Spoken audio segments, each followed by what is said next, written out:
Hey guys, it's Mike with Become the Night, and it is Grammy season. And you know what that means? Time to make myself forget that I'm alive. It'd be very easy to make a video complaining that the Grammys do suck, but let's be real, anyone over the age of 3 who isn't lobotomized fucking knows that already. As I've already said in past videos, oh god, that is almost pure whiskey. As I've already said in past videos, I've almost forgotten, I swear. As I've already said in past videos, all the Grammys are is an FCC-compliant fellatio party. Even the girls! It's a conspiracy! The Grammys are supposed to be a way of the music industry celebrating the art that is music. At least that's what they try to tell the brainwashed masses. When in reality, anyone who can see it sees that it's just a bunch of fragile, egotistical pricks all getting up there and patting themselves on the back for how fucking wonderful they are. And what would a Southern California elite party be without a bunch of people getting offended over fucking nothing? You had people pissed off at J-Lo because apparently she's not black enough to sing Motown. You had people pissed off at Ariana Grande because she was upset that Mac Miller didn't win a Grammy. Honestly, who gives a fuck? And you had Cardi B winning literally any award.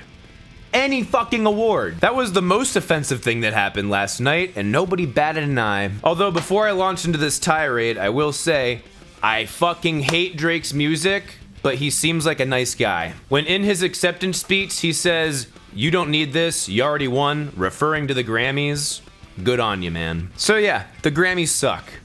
Why do they suck? I have a lot of metalhead viewers on this channel, and I'm sure you're going to say, because rock and metal doesn't get your attention. No, that is not the case to me. I mean, it probably doesn't get as much attention as I would like it to, but I mean, it being on TV or not, I don't give a shit about. They could not air any of the Grammys on TV and my life would be net positive. In reality, there are 4 reasons. Reason 1. The Grammys have very little to do with talent. Am I saying that the people who won Grammys last night were untalented? No. I am saying that one person who won a Grammy last night is untalented. There are 2 major factors, possibly 3 factors, as to how you are going to get nominated for a Grammy. 1, you need to have the sales, you need to have the numbers, you need to have the plays. Music is a very subjective art as far as how it's interpreted and as far as who is going to enjoy it. So that being the case, you can't just be like, this one was the best song of the year. You have to have some hard data to compete with other songs, so okay, I can grant them that as a criteria. 2, it needs to have cultural relevance. There are far better rappers, far better singers, far better writers, far better rock bands than the people who were winning awards last night. How do I know this? Because it's just a fucking fact of life based upon probability. The probability that everyone who is honestly the best at everything that they were nominated for in all of those categories all getting awarded last night is next to fucking impossible. So just by sheer numbers, you know it's not the case. Mike, why don't you come up with some names of people who should have been nominated? Because you don't know who they are. That's the whole point. They're not culturally relevant, which sucks, and that's all of our faults, and partially the fault of other people that we'll get into later. Greta Van Fleet won the Best Rock Album. I'll say this again. Greta Van Fleet won the Best Rock Album.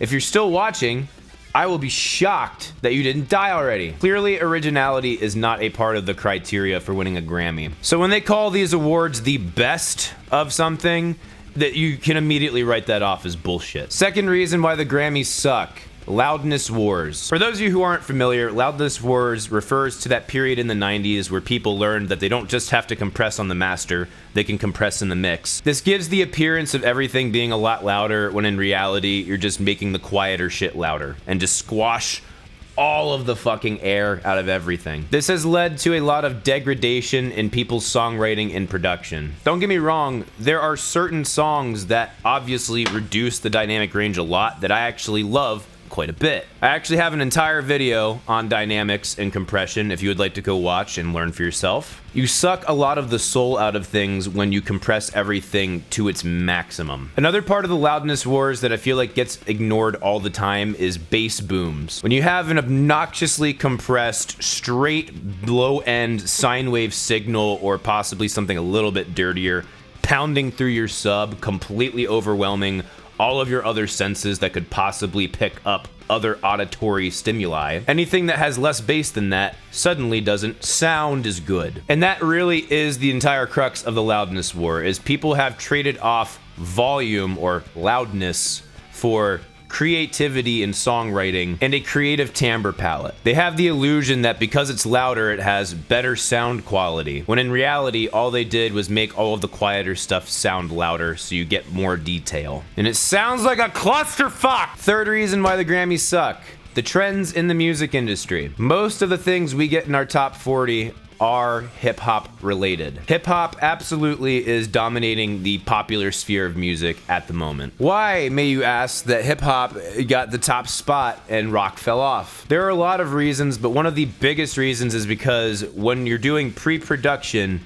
it's a hell of a lot easier to produce. When you're doing production for a band, you need to take time to dial in everyone's tone, make sure everyone plays in time, make sure that the songs are written the way you need them to be, because if you really want to capture that moment, you need to play it straight through. You need to worry about paying at least 3 more people than you normally would. Potentially more, because then you have to pay guitar techs and you have to pay a whole bunch of other people. By making it a solo artist who has a primarily in-the-box written song, you take out so much hassle. You don't have to wait for someone to play it right. The only person you have to wait to sing it right is the frickin' artist themselves. That's it. And you have click and drag production. Instead of actually trying to play on the click or play to a click with feel, you basically say boom, boom, boom, boom, boom, boom, boom. Oh, someone had to record something here?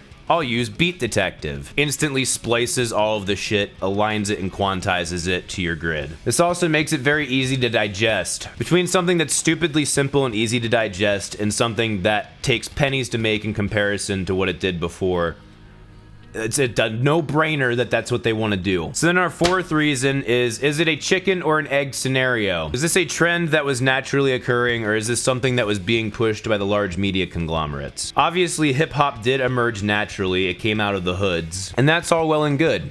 And I'm sure because of that, there were bigger stars who wanted to adopt some of this stuff to their own music. And you know what? Great. I'm happy for you. But the fact that it blew up and dominated as much as it did, why did that happen? 1, it's a hell of a lot easier to sell an icon than it is a group of people. This is what I like to call the Michael Jackson model. Michael Jackson was a part of the Jackson 5 and they had moderately big success. But everyone knew the star was Michael, so when he left that abusive family and went to go do his own thing and then molest several people, he became a big star. Wanna know why? Because it was just Michael. He went from being a part of an adorable boys band to being an icon. Second reason why: sex sells. Sex has always sold, and hip-hop talks about sex all the time. Hashtag not all. Very sorry to offend anyone. But let's be real. Even if we compare rock and roll back in the day to hip-hop now, hip-hop talks about sex way more often, all the time. Even if it's not explicitly directly about sex, it is absolutely with a sexual undertone. And lo and behold, hip-hop became the genre of the 21st century. So now, all of our points put together, it doesn't take a whole lot of talent to get a Grammy. It takes cultural relevance and sales. The culture has dictated that all of this really shitty music is something that a lot of people like to listen to. I don't even want to use the word like. A lot of people listen to. The media continues to fund campaigns to push the popularity of these people and make them look like they're more talented than what they are. And a bunch of fucking dumb people consume this shit and eat it up because they have dreams of hopefully not living the shitty life that they live. They invest themselves into these faux philosophies and what amounts to a facade of a great, happy, pain-free lifestyle, when in reality, these are truly tortured souls who don't know what the fuck to do with themselves. Again, hashtag not all. So that's why the Grammys suck.